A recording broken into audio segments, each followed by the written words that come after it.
او څو خویندې شپږ مې خویندې دي، یو مې ورور دی. او والد صاحب هم څه کار کوي؟ هسپتالونو کې کباړ راټولوي. څه کباړ راټولوي. په دې کې به تاسو تعلیم هم کوي؟ حاجي. په دې کې تا ته سلایي ماشین میلو شي نو څه پیدا ته اوچتولی شي؟ ولې نه اوچتولی شم تی. بس کار روزګار به پرې کوم، خپل سبق به پرې وایم. او دلته کې لومړی ځل دی؟ حاجي. ګرانو کتونکو، علب خان شیرپا ویلفیر فاونډیشن ته دغه بېوسه خلک راځي، هغه بچې چې ضرورتمند دي وي. خو موږ یې چې تاسو ته وړاندې کړو نو مقصد هم دا وي چې لکه دا شپږ خویندې دي، یو یې ورور دی، دا دې درد ته راغلی ده او دی وایي چې یاره یو سلایي ماشین وي نو زموږ به پرې ژوند نور هم ډېر اسان وي.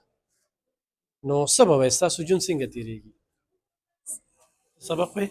حاجي. څه یم کې؟ 12م کې. 12م کې؟ حاجي. ګوډ. او څو خویندې؟ شپږ مې خویندې دي، یو مې ورور دی. او والد صاحب هم څه کار کوي؟ هسپتالونو کې کباړ راټولوي. څه کباړ راټولوي. په دې کې به تاسو تعلیم هم کوي؟ حاجي.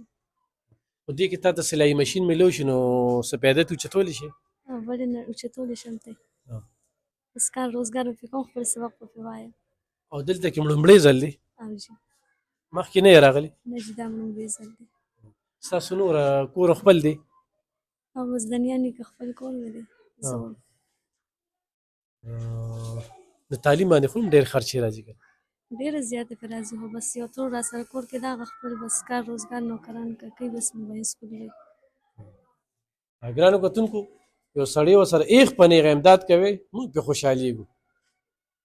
او یو سړی زموږ په ذریعه وایي چې دوی ته سلایي ماشین ورکړی شي، دوی نور ضرورتونه دغه شي، دا تعلیم خپل جاري وساتي، نو زموږ سره کومک کولی شي. ډېره مننه، خوشحاله.